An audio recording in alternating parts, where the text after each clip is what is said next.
Hello and welcome everyone once again to the Indie Hour. If you're not familiar with this show, this is my once a week spotlight on a different independently published game outside the mainstream of tabletop war games that you might be used to. It could be in different scales, a different way of playing. In particular, the game we're checking out today, Hametsu, is a 1 to 4 player game, so it can be played solo or cooperatively. And the game is structured around playing with the players against the game itself. These are voted for by patrons on the GMG Patreon and selected. This was the runner-up to last week's Sector Alex and is a publication by Blacksite Studio, Ben and Connor, and written by Doug Kundle, and is a sweet monster hunting game. A lot in like the sort of like same mythical theme as like if you played PlayStation 4's Ghost of Tsushima, the Legends mode in that where the Oni are invading Tsushima and you're forced basically, Lord Sakai is forced to hunt them down. You play as a variety of different classes, and yeah, you hunt mythical monsters in 16th century Japan after a huge cataclysm opens a rift and the demons pour in. So if you're a big fan of, as I said, like ancient Japan, if you're a fan of their mythology, if you're a fan of solo and co-op games and low model count games, this is probably for you, and we're going to dive in and check it out. If you're watching this live on YouTube, this was filmed a week earlier on Patreon. This is a Patreon exclusive.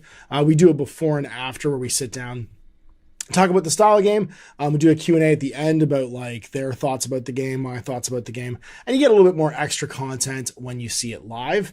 And as you're watching this, typically like today, Sector Alex went up on YouTube, and folks can jump in and see their first Indie Hour live. If they've watched one basically that's gone up on the internet for everybody, then there's one live typically being recorded that same day that you can catch too. So usually happens about noon Eastern time, depending on how long it takes for the prep to get done.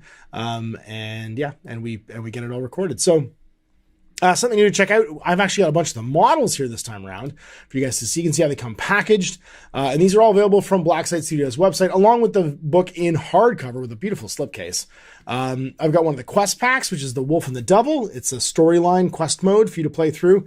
They give some sort of like narrative theme. I've got all the Onis, the lesser Onis, the Oni soldiers, Oni captains, Oni marksmen. And then there are 3 different schools of like hunting. So there's the school of stealth, the school of strength, and the school of magic. And each one comes with its own little character pack that you can paint up, but you can use whatever models you want.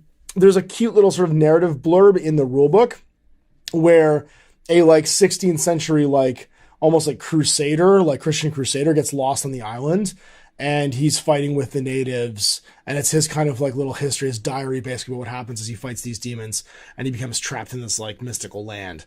So you can definitely bend the background sort of to your will, and there is an absolute ton available from Blacksite's website to expand this game. It's been around for a little bit now, and you can check it out. So these are some of the models. There's that core rulebook that you just saw. The Oni champions and soldiers, the lesser Oni. We've got marksmen there with their little like blunderbuss. And then the different schools. Strength, there's a new one, corruption, stealth, that was an expansion, and then magic. So the 4 schools allow for some new stuff. The corruption one, I think, is the one I don't have. Lots of terrain. They get their own token sheet. You can see, of course, Blacksite doing wonderful terrain in MDF with like all kinds of little kind of like design extras too. So you can see they've got thatched roofing there on the mountain village. And again, if you're a big fan of Ghost of Tsushima, you'll probably love the look of this game. This is the Mountain and Wolf campaign miniatures. So the Wolf and the Devil Story campaign miniatures.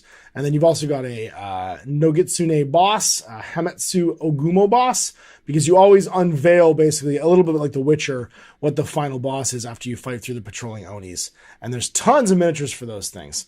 A Kamainu, a Daitengu, Shikami, an Enura. And then the School of the Elements, another new school there too. So yeah, tons to dig into, basing elements, and you can buy stuff in digital STLs if you want to print your own as well. Gaming mats too, 3x3, and the game does take place on a 3x3, so it's very much in that like kitchen table game, sort of like scale. And yeah, you can, if you want to grab it all as STLs and print it yourself, you can, because Blacksite's cool like that. Oh, and there's the web rules for the School of the Elements. And I'm sure the School of Corruption's in there as well, because you can download all this stuff digitally, which is super sweet. A very cool measuring gauge, which is done as a a little wakizashi, I think they're called, the short little katanas. And then lots of cool alternate sculpts and stuff too. So like I said, no shortage of things that you can dig into here on Blacksight's website, but all kinds of sort of like variations for you to play with as well. Let's take a look at this beautiful rulebook. Again, it's in hardcover. This is the digital edition that we're checking out here. And done by Doug Kundle. It's created by him. Lead graphics and layouts done by Ben Galbraith, one of the founders of Blackside Studio.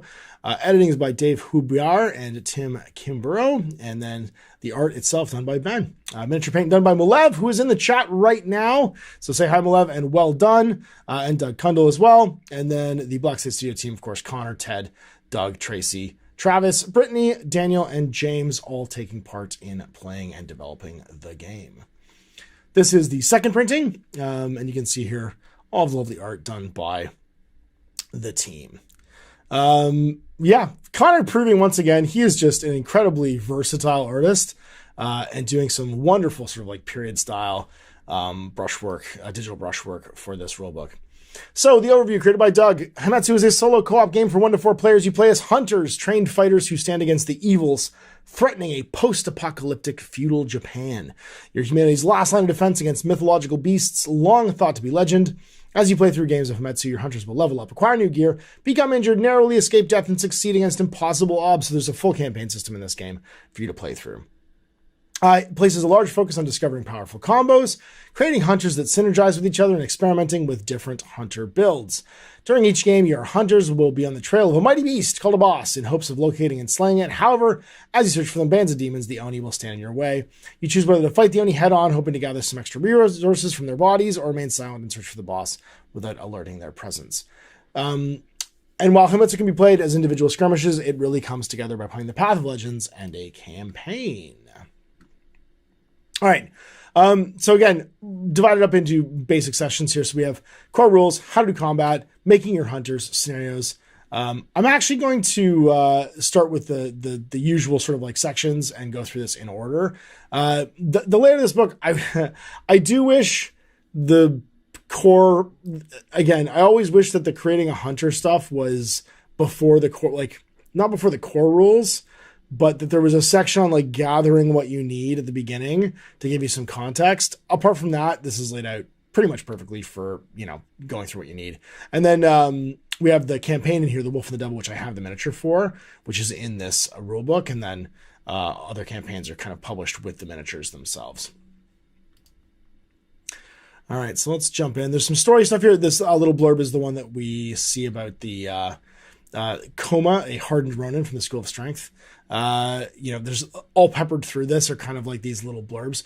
I really like this. This feels very second edition 40K, third edition 40K, where there was gray box text. You know what I mean? There's always a call out inside the rulebook, and you're piecing a narrative together. Instead of just giving me like an encyclopedia narrative of the story, they're giving you POV snippets of the story. And I do really prefer that as an exposition device. And I like that they kind of use this here.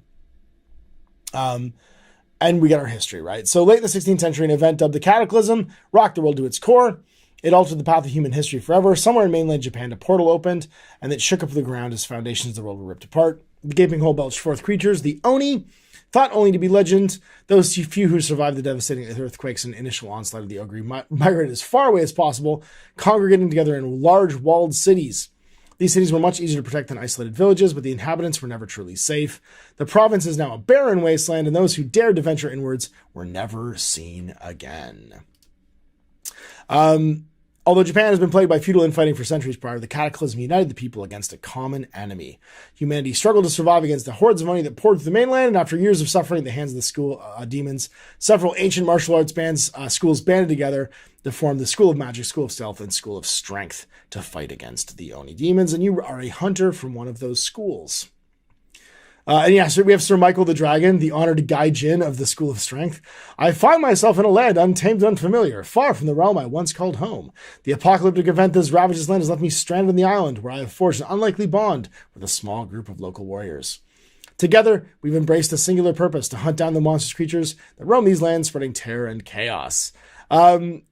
As we stood amidst the aftermath, the significance of our triumph sank in. In this foreign land, I have proven my worth as a knight, earning the respect and camaraderie of my fellow warriors. Though far from home, I found purpose in this new world, and together we shall continue our hunt, defending the innocent and craving our path amongst the ruins of this apocalyptic realm. So, if you wanted to reskin this into a different like era or different place and just use different types of demons, obviously it's super easy to do. And they even give you some kind of inspiration in the core of this book.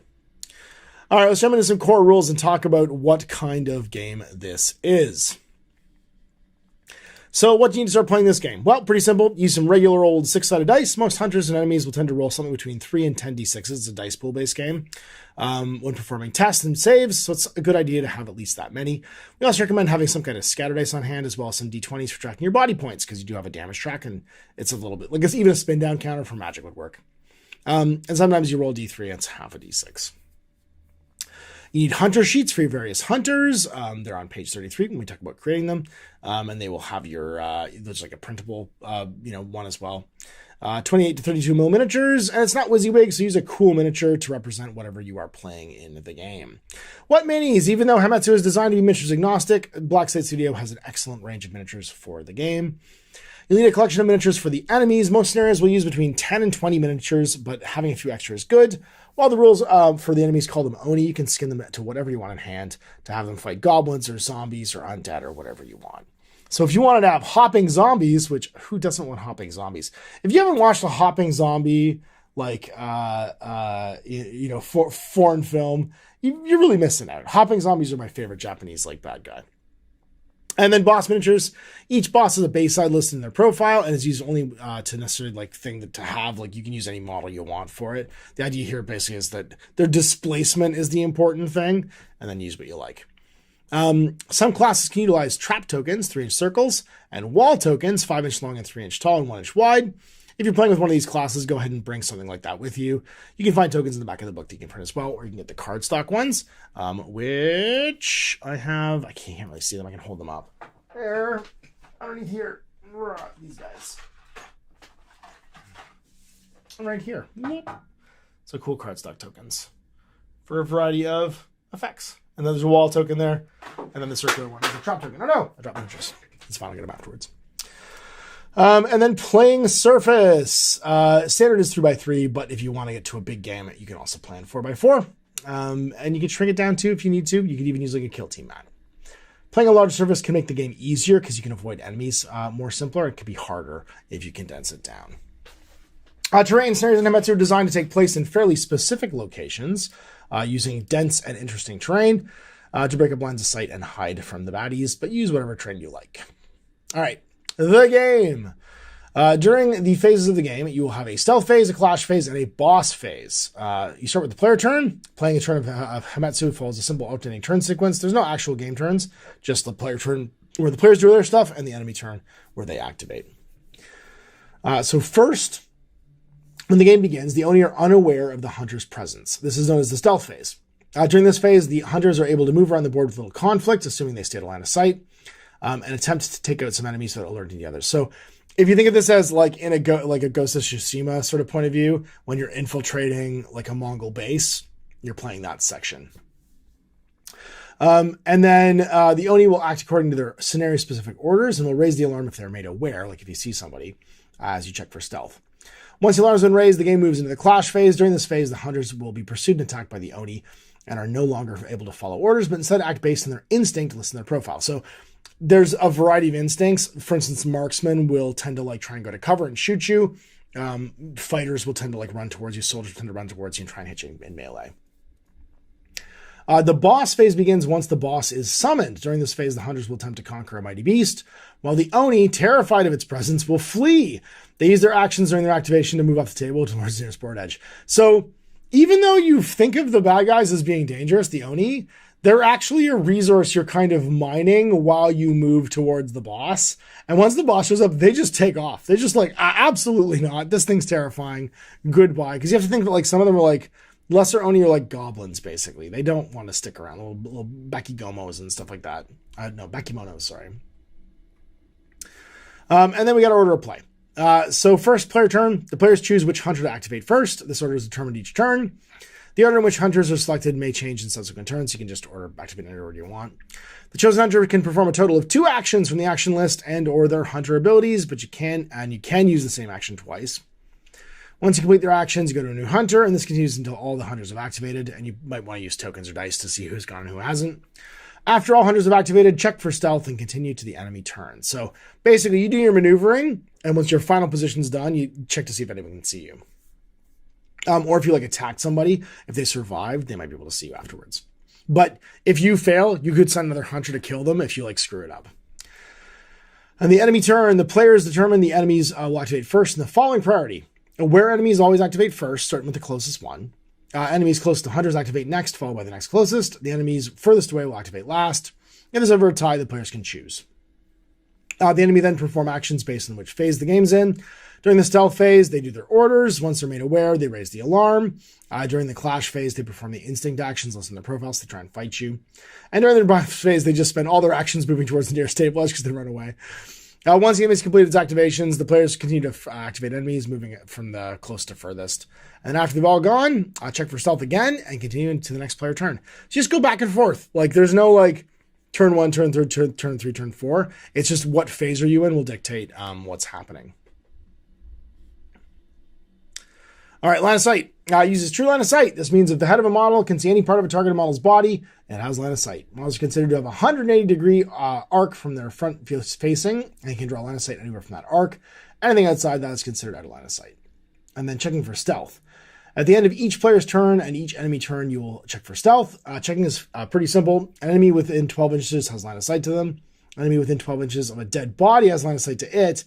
An enemy is targeted with an attack during which it's not killed. And once an enemy is made aware, it will use its first action to raise the alarm. And once this action has been performed, remove all aware tokens from all enemies, and you go to the clash phase. So, if you leave even one enemy able to raise the alarm, you're basically moving from stealth to clash. And then order of operations. If a situation arises where 2 things should happen at the same time and the rules aren't clear, the players can decide. And then finally, measuring is in inches from base to base. And you can measure any time during the game. Scattering and randomizing. Throughout the game, you'll need to scatter randomly and randomly use things. You can roll d20 and use the target of the top point of the number that you rolled to randomize.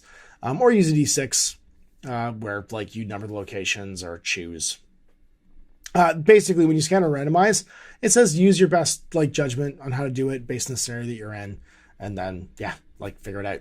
I actually really like that as rule design. Scouting is a great way to add some randomness to the game, and there's every situation can't be accounted for in a rule. So basically, just creating a rule that says whatever the situation you're in, use whatever tool you have in front of you that works the best to scatter and or randomize that thing.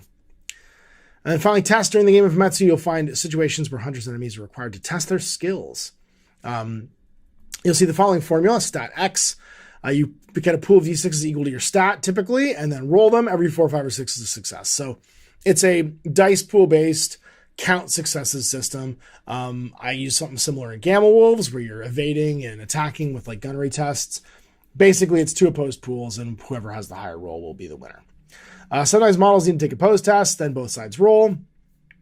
If you need a certain number of successes, potentially for the difficulty of something, then that would be your target number instead. And yeah, it's a real simple way of resolving results. And the higher your stat, the more dice you roll, the better you are at doing something. All right, remember you get 2 actions per turn, and your hunter actions could be things like move. When a hunter makes a move action, they gain a number of inches to their move stat, and they can move this turn. They can be used at any point and at any amount during their turn. This means a hunter could move an inch, perform an attack, and then move an additional 5 inches. So you can split your movement up. Basically, if you choose to do a move action, you get a pool of inches to move, and you can break that up. I actually quite like that, because very often, games tend to decide to subdivide actions. You have to completely resolve an action before another one happens. Some examples of exceptions to this are things like Infinity, where, for instance, when you make a short move skill in Infinity, when you declare your next action, you can declare it from any point along that move. This is kind of like that, but you don't resolve the whole action until after the action's over. You must be able to stand safely at the end of your movement. Any terrain feature under an inch can be moved over freely. You can move any direction and end you're facing that direction at the end. Disengage is a whole action, move an inch away from the enemy. Equipment, they can use a piece of equipment or their hunter sheet or hand it to another hunter. So you actually give your equipment away too. So like, let's say you've got like a grappling hook you want to give away. You can hand it to somebody within 3, just toss to them. Jump, make a jump action. They can jump a number of inches, not exceeding their move value horizontally, down, or any combination of the two. If the distance down would be further than their move stat, it suffers 2 successes at damage 2 for each inch past the move value it drops. They may save against these as normal, basically, so you're going to make a defense test against that damage. So then you roll your resilience against their 4 successes, because the distance was 2 inches. Further than their move value, she rolls a 1 success, so the shinobi takes 6 damage because each is worth 2. So like, for instance, the further you drop basically without exceeding your move stat, the more like likely you are to take some damage. Roll your ankle, you know what I mean, bust your knee, whatever it's going to be. And then hide. Some training details are hiding spots that allow hunters to hide behind them or around them. When you perform a hide action, if you're within an inch of a hiding spot, you can take a Mind 2 test, and as long as you get a success, the model's hiding and is temporarily removed from the table. At the end of the next enemy turn, place the hidden model within 1 inch of any hiding spot.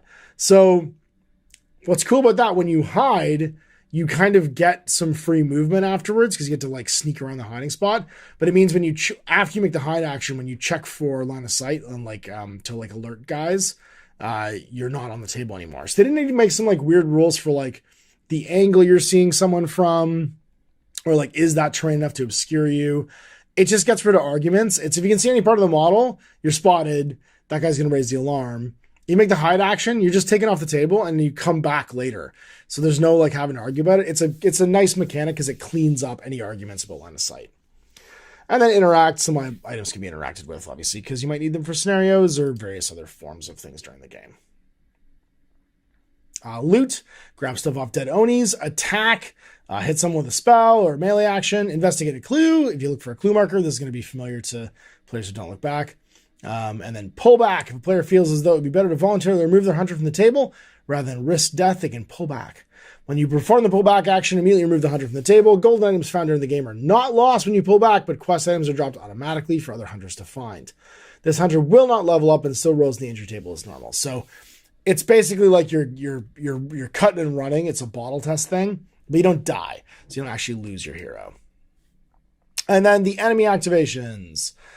Starting order, stand guard. At the beginning of an enemy's activation, it'll face a random direction, but not the same direction as previously facing, so scatter them in a new direction. And never towards something within 3 that blocks their line of sight, so you can't stare directly at a wall. You're not going to Blair Witch it, you know what I mean, and not be able to see anything. Wander, move 6 inches in a random direction. Patrol, during its activation, it can move 6 along a route defined by the scenario. Task, during activation, it could complete a task that's in the scenario itself. Or raise the alarm, you remove all aware markers from enemies, and then you go up a level for the clash phase. So real simple AI. The scenario will give you like the specifics to make it feel like whatever the story is that you're telling. And moving on to fighting. All right, let's talk about attacks. So how do you reach out and hit somebody in combat? During combat, hunters and enemies will trade blows, cast spells, and attempt to outlive each other. Combat in Hametsu is designed to play quickly and cinematically. I was going to say somatically. Make an attack. When a hunter or enemy attacks, they make an opposed test with the target of the attack, the defender. This means that both models will roll dice and compare successes. The attacking model rolls a number of d6s equal to their melee, range, or mind stat. So blast with magic, use your mind stat. Shooting a bow, use your range stat. Hitting somebody with a sword, use your melee stat. It's pretty simple. Again, this is kind of why the equipment on the model doesn't matter. The defender successes will cancel the attack based on their resilience. So your resilience is like your all-in-one defense stat. And every 4 plus is a success. After canceling successes, if the attack has any successes left over, it's successful.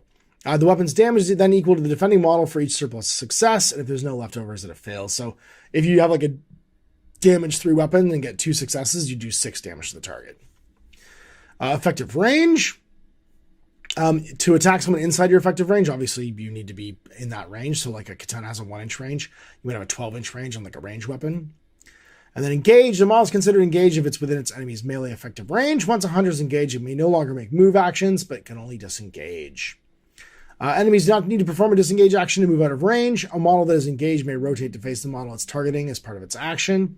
When engaged, a model, you may use its abilities, its equipment, and perform attacks on any model with which it is engaged. And then targeting engaged models with ranged weapons. It's understood that hunters are well trained and will only take shots they believe they can make, so there's no penalty. They just call it out. They didn't do any special rules for it. And then criticals. Melee attacks from models outside the target's line of sight are considered critical attacks and +1 to their damage. So you get a back strike bonus. It's a little bit like in War Machine, actually. We got +2 to your strength of your attack if you should stab someone in the back. Same in here. If you're unaware, it's easier to hurt somebody. And then facing is 180, just like vision. Divine Favor rerolls. Each hunter in Hametsu is bestowed with some divine favor. You're protected by the gods. It can spend these during the game to do the following. Reroll your dice during a test, attack, or resilience roll. Force an enemy to reroll a test, attack, or resilience roll. The player who spends that point may choose which dice are rerolled. Hunters may not spend their divine favor to allow other hunters to reroll. So you can only use it on yourself or someone affecting you. Each divine favor point is only spendable once per game, and they're renewed at the beginning of each new game, excluding a point spent on a stat during character creation. That one's gone forever. So basically, you can tweak your stats a little bit. That one you get to keep. And then kill and remove from play. So there's two types of being injured here. When enemies' current body points are dropped to 0, it's considered killed. Lay the model down on the table where it was killed. Killed enemies remain where they are and can be looted with the loot action. While the body remains on the table, enemies in line of sight become aware when checking for stealth. Once the body's been looted, it's removed from the table, so you can get them off the board by hiding their body afterwards. At the beginning of their boss phase, remove all bodies. When hunters' current body points are dropped to 0, it's removed from play. Immediately remove the model from the table and set it up on the side during a post-game. When rolling for injuries, add +2 to the roll. And then traps. Some people can place traps. Once it's on the table, remain active until either the following occurs. It's triggered by the enemy. The maximum number of traps of that type have been used, or another condition is specified by that type of trap. So basically, your traps are not going to last forever. So pretty simple core mechanics, right? Opposed dice test. There's only a few stats. Lots of bonus buffs, basically based on equipment and other things you can throw to each other. But the core mechanic of I attack you with whatever my attack type is. You roll your resilience, apply damage. Pretty simple. So let's talk about making ourselves a character. So like I said, in the core rulebook, there's 3 types of ethos for the hunter, right? Strength, stealth, and magic. But there's these new ones that are available as web downloads. You can add 2, adds a new dimension to the game. The ethos is a dangerous place, and your different schools will allow you to build your hero. First, choose a class, assign your stats, determine your abilities, and purchase gear. So choosing a class, that means it's going to be from one of the 3 schools. And then that's going to be a stealth for the different classes inside of that. So the Yoji, the Bunraku, and the Monk are all members of the School of Magic. So it's basically 3 different classes inside there. The Shinobi, the Matagi, and the Geisha are all schools of stealth, and the Ronin, the Gaijin, and the Sumo all hail from the School of Strength. Pick one. Once you've selected your hunter's class, it's time to assign some stats. So move, how far you go. Body, it's your magic using ability. Mind governs all of your. Body is your not your magic stat, your hit point stat. Mind is your magical stat and defend against spells. Melee is hitting for melee attacks. Range is range attacks. Resilience is your ability to avoid damage. And divine favor is the number of rerolls your hunter begins with. You start with a move of 6. Body and resilience are both assigned by class. And then mind, melee, and range all start at 3. You may allocate up to 3 additional points to these stats as you see fit. So you have 3 across the board, and then you tweak based on the class you want to be. If you're a melee guy, you might want to put them in the melee stat and the resilience stat. If you're ranged, vice versa, if you're an archer and stuff like that. And then determine your abilities. Hunter is only as good as their proficiency in battle. And after assigning stats, time to determine your hunter's abilities. All hunters begin with 2 starting abilities listed in their profile, and they start at level 1. You may choose one level 1 entry from the path of their legend, and at the hunter's level up, you may select more of these abilities and further hone your hunter's skills. It should be noted that you also have 2 divine favor when you make your character. You may permanently spend one of them to make another point to mind, melee, or range. So you can use 1 to tweak another point, but that doesn't come back. It's gone for good. So you can either choose to have 2 rerolls, which I think is the way to start personally, or you can increase a stat right away by spending it, but then it's gone. And so let's look at some classes and abilities. Purchasing gear, being adept in combat's great, but having the right gear makes all the difference. You start with 150 gold to buy your equipment and armor, and then Path of Legends. As hunters complete quests and slay bosses, they'll gain new skills. Every time a hunter successfully kills a boss, they may level up. Each entry on a hunter's Path of Legend has the ability to kill, has a keyword that explains how it's used, and that's their ability, their spell, or static. So those are all the time. A spell is usually an action, and ability is also usually an action to do. All right. So first of these is going to be the School of Magic, spellcasters. Dudes who want to throw fireballs and punch, with giant, like green magical rings. I don't know why Green Lantern came into my head just now. And things you can buy. So you can see a lot of stuff's very expensive when you start off with. You only have 150. You're not buying any armor or weapons with these guys in the beginning. Like the Sash of Peace, or the wearer does dealt no damage during its activation, heal at D3 body points. Or Hardy Robes, gain 15 body points. You're clearly not buying those in the beginning. In fact, you're not buying any of these weird rods either, like the Vampiric Stone or the Horn of Silence. But let's talk about some wizard types. The Onmyoji. So you can see as an example here, his body dice is D6. He starts with D6 hit points. Not D6 hit points. His body dice is D6. His move is 6 inches, 14 body points, 3 across the board to start, but you can just assign those 3 points and maybe 1 from your divine favor. Resilience 1. He's got a lightning bolt. It's a spell with 12-inch range. It does 1 damage plus your half of your level rounded up. So at level 1, he does 2 damage, right? But at level 3, he's going to do 3 damage. At level 5, he's going to do 4 damage. And you're gonna keep adding that lightning bolt as the enemies get more powerful, he's going to get more powerful. And then Spellcaster, he gains 1 mind point when defending against spells. So if he gets shot with spells, he's going to counterspell you and do slightly better at defending. Level 1, he gains Wall of Fame. It's a spell at Mind 2. Place a wall token within 6 of the Onmyoji. This doesn't block line of sight, but deals 2 damage to each model that it moves through it. Remove it at the beginning of the next player turn. Then you have a max of 2 on the board. And then Paralysis, you can also send people to sleep. At level 2, after you kill a second boss, actually at level 1, I think you start at level 1, so you get to pick one of those. And then level 2, you're going to get things like a Static Rune. It's a spell at Mind 3, place a trap token in base contact with the Onmyoji. On Onmyoji. When an enemy model triggers the trap, it's for 4 successes at damage 2. Roll to save normally, and then a max of 3 of those can be on the table. And then you can also choose Chain Lightning. Level 3, you can Astral Project to gain +2 resilience. Chaos Bloom. It's a model within 12 is targeted. Roll attack dice as normal. It's damage 3. Each targeted model saves as normal, and then you suffer damage for remodel damage in this way, because you explode basically. And level 4, you've got improved training. You get to add to a stat and or summon spirits. And the spirit's like an actual model with melee 5, range 5, 1 resilience, 10 body points, and 3 mind that can go and fight for you. So that's a good example of a class and how it levels up. It can go all the way to level 8. And by level 8, you're doing things like becoming an esteemed caster, reroll all dice results of 1 when casting spells, or Life Force Detonation. It's range 6, damage 2, mind 5. The Onmyoji channels their own life into electrical energy. Roll number d6 up to their current body points. For each d6 they roll, they lose a body point to a minimum of 0. All enemies within 6 must save against the total number of successes. For every enemy damaged, they regain a body point. For each enemy killed with this attack, they regain 2 body points. So, yeah, you might blow yourself up, but you also might not. And that's just kind of the core caster. I get the Bunraku. Once labeled an evil offspring of the School of Magic, the Bunraku endured an existence of exile and humiliation. So kind of like a hedge wizard. They can weaken you. Range 12, mind 3 until the end of the player turn. The enemy is at -1 resilience and doesn't stack. Familiar with the dead. When the Bunraku loses a body point, they may roll a d6 in the lootable tables instead of a d3 to see what they find. Their basic ability, you're going to choose between Necrotic Dart.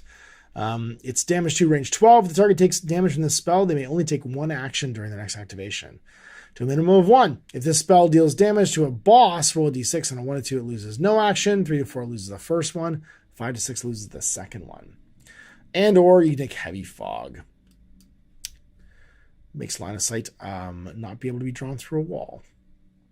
And then, yeah, we get into all the other spells. You can see there's puppeting things, being scary. And as you get in higher levels, like level 8, you become a harbinger of death. It's a mind roll. The number of successes is the number of removed bodies the Bunraku can return as zombies. So you start getting corpses on the table to rise and come fight for you. Place them within 6 of this Bunraku. They remain on the table until killed, and they perform 2 actions each in any order during their activation. You may not place more zombies than the number of currently removed models. So basically, like you need to have the fighters need to go kill guys, then you bring them back and send them off to fight for you. And they got a cool stat line. They move 4, body 10, mind 1, melee 5, range 1, 3 resilience, and they're on a 25 mil base. The monk's the last one, and it's a little bit fightier, which is neat.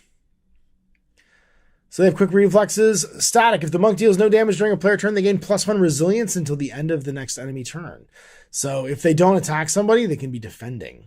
And then regeneration, mind 2. Heal a hunter within 6 inches for D6. The monk's level is added to this. And they may target themselves. So they have like it's like your healer cleric kind of character. School of Stealth.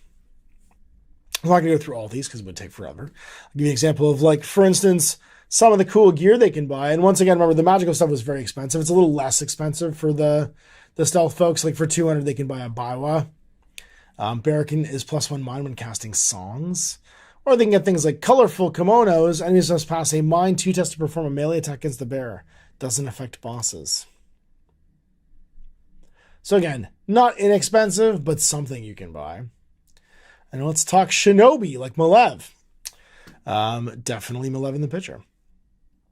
And this is like a melee fighter, right? So they've got improved stealth, static gain additional D6 when using the hide action. That's cool. So they get to hide on 3D6 instead of 2. Distracting toss, ability, throw an item to distract enemies. Designate a point within 9 of the Shinobi. Target all enemies within a 3-inch circle centered on that point. Those enemies make a mind 2 test. If they pass, move 1 towards the center of the circle. If they fail, move 2 in a random direction.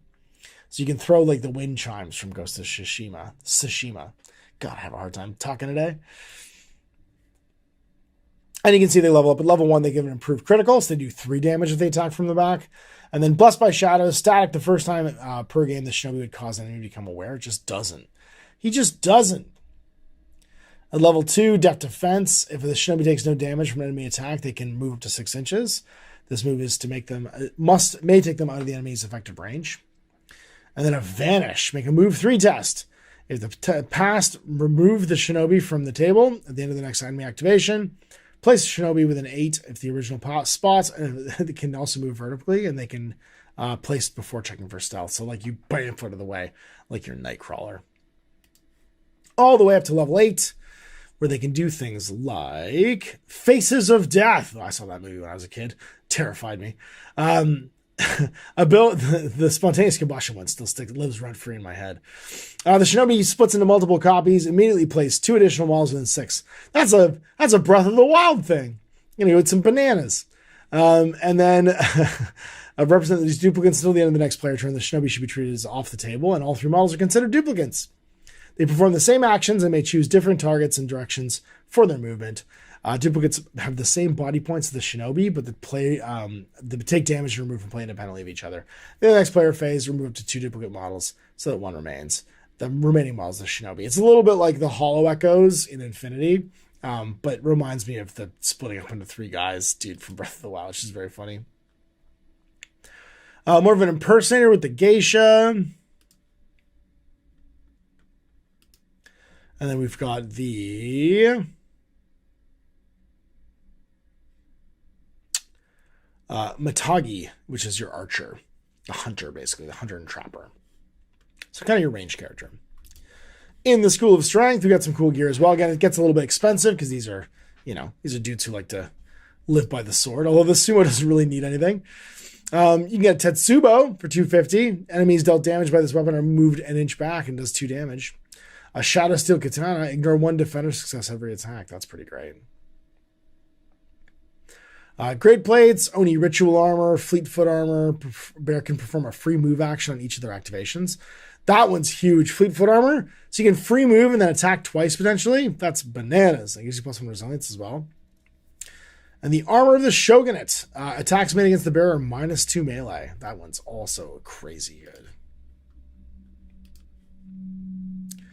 But not cheap. I think the cheapest thing here is $250 for the Tetsubo. Warrior Sake, you can heal 2d6 plus 4 body points. Why not? A Jade Talisman can modify clue tokens by 1 up or down. A Sashimono can choose to only take an action during their turn. If they do, another hunter within 12 can immediately perform 2 actions. So you can chain activate the Sashimono. And then we've got all of our characters. So for the strength, we've got a Ronin. He starts with Yajutsu. Static the first time each model would take damage from the Ronin each game. They take an additional 2 damage per success because he's a duelist, man. He wants to kill you the first time around. An aggressive charge. Ability, move to your current move stat. If after this move, the Ronin is within effective range, they can perform a free melee attack. So very action efficient on the Ronin. Just gain a resilience as your level 1 if you want, and then punish distraction. Static if the Ronin and at least one other hunter both engage with the same enemy, the Ronin may gain the benefits of critical attacks while within the enemy's vision arc. So that one's very cool. You can basically just like taunt a guy and then get bonuses against him. And once you're all the way leveled up, something like level 8, you'll have access to Undeniable Legend. Static, when a Ronin removes an enemy from play, the Ronin may immediately make a free move action. If this would bring them into effective range from their enemy, they get a free melee action. So and this effect can change. So it's literally the standoff thing in Ghost of Tsushima where the guy comes in and you stand off against him and you kill him, and then another guy comes attacking you, you kill him too, and then you jump over, you kill the next guy. It's the bounce around super fast. Or Decisive Strike. The Ronin may elect to roll a single die during a melee attack. If this single dice roll is successful, the enemy may not roll resilience against it. Instead, the deal the weapon's damage to the enemy a number of times equal to their melee stat. So basically, if I hit you on 1 dice, and again, this is like that like fatal strike thing. If I hit you on 1 dice, you take my whole melee stat in damage. So it'll be like 10 damage from a guy who's melee 5 if you're using that like 2 damage katana. The Gaijin. So we've got our knight. I love that this is just like a medieval knight with 20 body. He's got hefty armor. The Gaijin does not suffer negative modifiers from armor ever because he's used to wearing it. And a descending cleave. Ability, move the Gaijin up to half their move stat. If this brings them within effective range of an enemy, they can make a free melee action against the enemy at +2 damage. Because they do what was the thing from Kingdom of Heaven? The position del Falcone. Hold your sword over your head. That's all you need to know from me. I'm your dad. Liam Neeson's one contribution to this movie. And then your level 1, you can do improved resilience, gain a resilience, and a shoulder check. You can like bash into somebody and move them back 2 inches. All the way up to when you're level 8.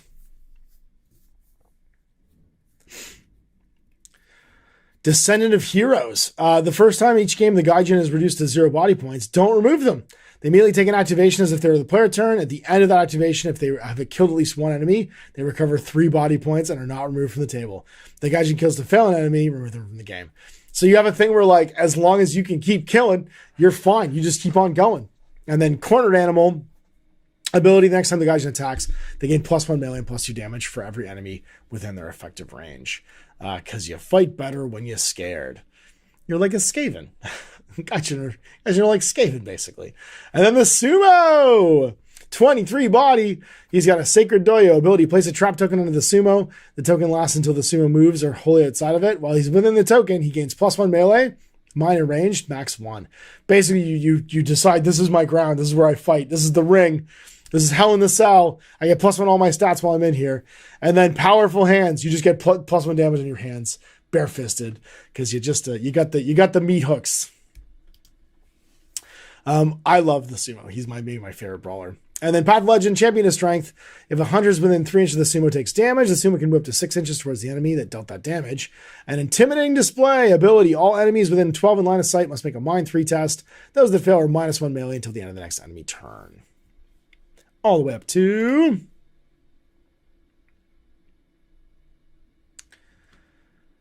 Greater Doyo. Static when using the Sacred Doyo, the Sumo may place up to 6 trap tokens instead of 1. Place the first one center of the Sumo, and then place each remaining one with an edge touching the already placed token. They gain +2 mind melee and range while inside the thing. So the hexagon gets bigger. And then Unfathomable Strength. The sumo automatically wins when any enemy rolls to break a grapple. Additionally, the sumo may now grapple bosses. Grapple bosses may attempt to break the grapple at the beginning of their activation. This does not count as an action. The boss may still attack the sumo while grappled, but may not perform move actions. He's the Hulk. Like, he basically just turns into the Hulk. So once you made up your characters, and again, lots of template room for doing this, and with the new schools that have been introduced, there's new character types as well, so 6 new characters you can play as. You make a scenario, and they're generally like procedurally generated, so the idea is that you won't feel like you're playing the same game more than once. First, your setting, then your situation, what you were called to investigate. Scaling, determine the difficulty scaling that fixes the hunters and the level that you have. Enemies, what kind of enemies you're going to face, and the boss that you've been pursuing. So scaling, basically, determine scaling value for your current game, add the combined levels of all the hunters in play, and that will determine which enemy and boss profile to use. So some enemies have damage that scales as well. It'll usually be written like this, like 2, 3, 4 damage. If you're using the first outline for the enemy, use the first outline. If you're using the second and so on, basically it scales up. Depending on how tough you are, it used that Bethesda mechanic of like, or even like Zelda mechanic where the Bokoblins get like, more dangerous, the more dangerous that Link is. All kinds of settings. So like you could have a general idea of like where you're playing, so what kind of terrain you want to use, but also things like how easy it is to hide and what lootable things are on the table. So for instance, if you're in the forest, tall trees and thick vegetation, place trees, bushes, rocks, and growth so that the board feels cluttered and line of sight's limited. And you have to have 6 hiding spots and 2 lootable items. Mountains, there's going to be less hiding spots. Villages, more hiding spots. And then a city, 5 hiding spots and 4 lootable items, but the plains, almost no hiding spots, only 1 lootable. Your situation, what's going on there? Is it abandoned? Are there weird like cult markings drawn all over it? And this will determine where you're deployed. So if it's abandoned, random corner. If it's strange markings, all hunters deploy within 4 of the center of a random board edge. Missing livestock, so locals report animals going missing in the situation. Hunters deploy in the center of a random board edge with clue tokens on it. Weird sounds, murders, and sightings. These are all things that could have called you to come, flip a coin to your Witcher or toss a coin to your Witcher and come see what's going on. And then what are the Oni doing when you show up? So I really like this because it means that the situation of what the Oni are doing, it's the story is going to evolve. So there's a bunch of murders and you roll Oni kill team. There's going to be 8 Oni, an Oni captain, and an Oni lookout on the board. An Oni guard's hit squad is moving through the air, potentially hunting the same game as the hunters. Scatter each enemy model 3d6 from the center of the board. The Oni lookout will stand guard. The other enemies will wander automatically. That tells you basically where to put them and what they're doing and who's going to be on the table. Whereas like an Oni camp is going to have 5 lesser, 5 Oni, and 2 Oni lookouts. And you get all the way to Oni warband, 10 lesser Oni, 10 Oni, and an Oni captain. It's a whole full length of Oni showing up. So the difficulty can scale just based on that, even though the Onis themselves aren't terrifying. And then we got the different bosses that could show up. And they all have different sort of scenarios as well. And their entrance will be based upon when they basically like arrive after you've looked at all the clues. So when the hunters roll 9+ on the clue table, it's time to spawn a boss. Players determine which boss type they'll be fighting and its entrance to the table. So you roll d6 on the boss table. Let's say you roll a Shikigami, and then you roll 2 Scent of Blood. Place the box within 6 of a random table corner. It's hunting you back. You roll an Ogumo, and then you roll a 1. It's an ambush. Place the boss in base contact with the hunter who found it. It like rises up out of the ground. And then we get some cool scenarios. What are we doing when we're playing? So we get the board set up and we know what's going on. These are the ready-made ones. So a lot like playing through the ready-made scenarios in Don't Look Back, they kind of like pre-roll some stuff and then they add a little bit of extra. So like a burning village, desolate mountainsides, the dead like in piles after a battle. And they're just going to combine the things that you could roll, or you can procedure generate them. I'll probably play through the 6 in a row when I start doing this, because it'll help me to fight different monsters. And I know what miniatures I want to prep instead of like prepping all 6 at once. I can prep like a smaller amount and then paint as I go. And then finally finishing the game. This is the aftermath sequence for playing and fighting things. A game of Hametsu is finished when one of the following criteria are met. The hunters have interacted with all clue tokens. The boss has not been found. The hunters defeated the boss, and the hunters removed from play because they were either like pulled back or they all died. And then leveling up, roll in the Hunter's body dice and add the total of your Hunter's body points. Choose an entry from your Hunter's Path Legend, add it to your Hunter sheet. They may choose from your current level or lower. So you can learn both things from any of those boxes. You just need to spend basically that advance to do so. And then gain 25 gold for every level your Hunter currently has. That's it. Each time a boss is killed, you level up. That's all. Injuries, Hunters are more powerful than normal humans. However, they're still susceptible to bodily harm. If at the end of the game, you have less than half your starting body points, roll d6 in the injury table to see what happens. If you were taken out, then you have to roll +2. So on a 6, basically, with the +2, if you're taken out during the game, you die. 7, dislocated joints, melee and range are permanently reduced. Broken bones, move permanently reduced.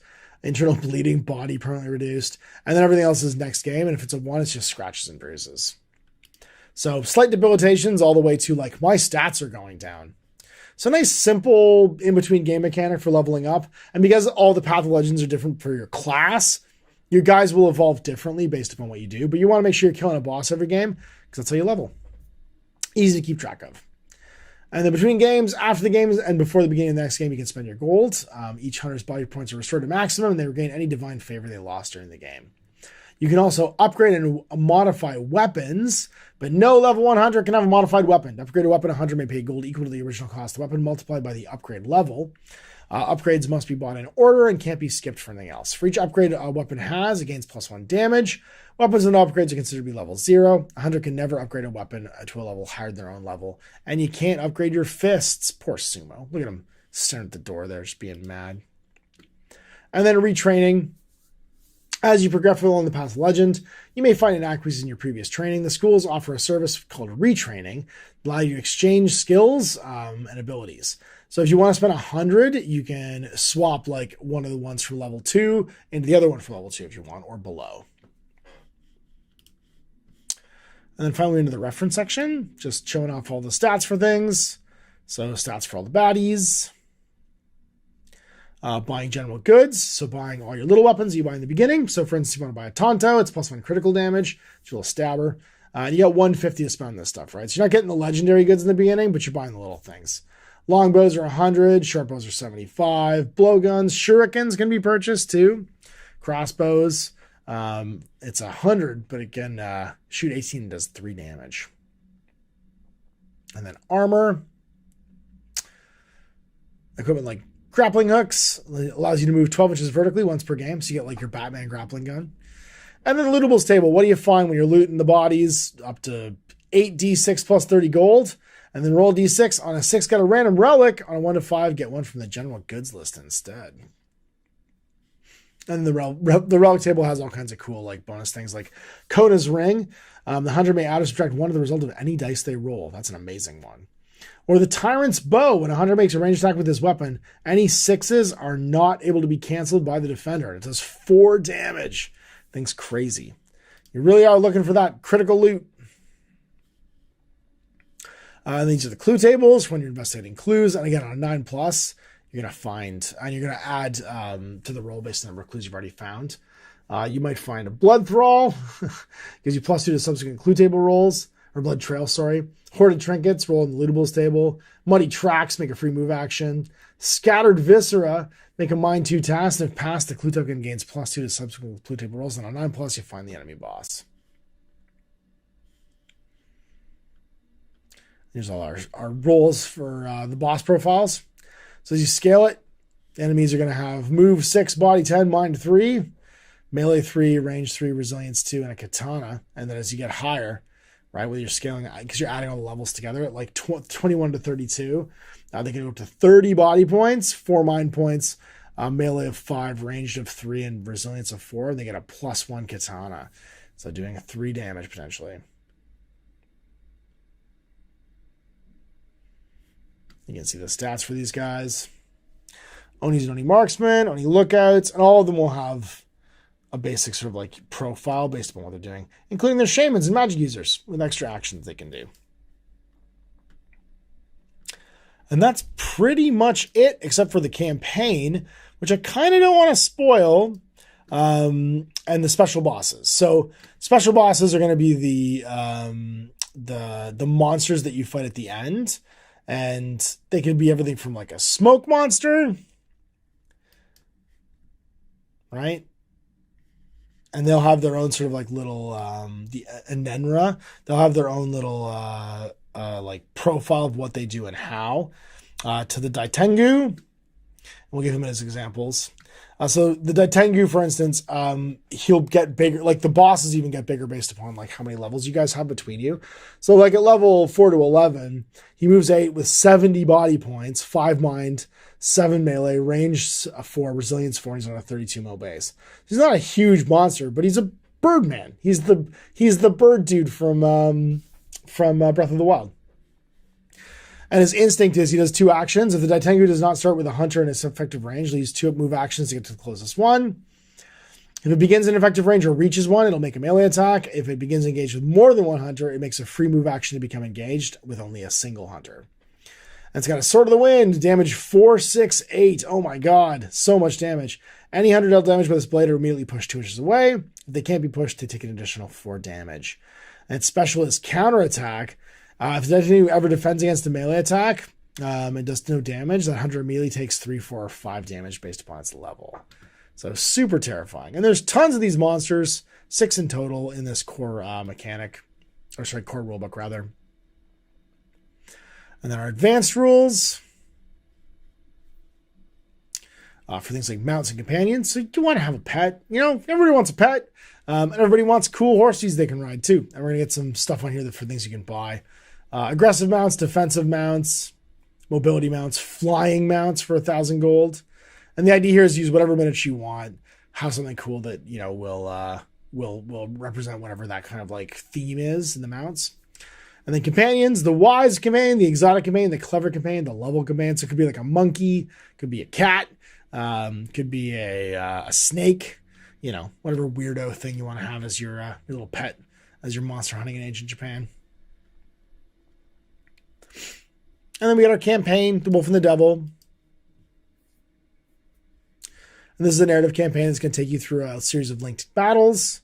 And those linked battles and hunts are going to determine whether or not you manage to get through and destroy the wolf and the devil.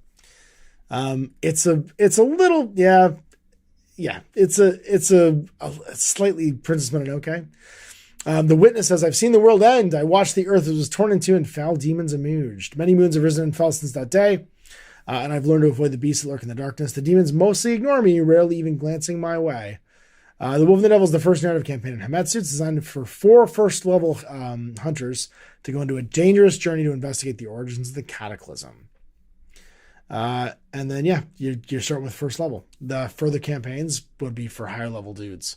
I'm not going to spoil this, though, because the story might be important to people, and having an emerging plot line means that you guys can be surprised by what you find in the future.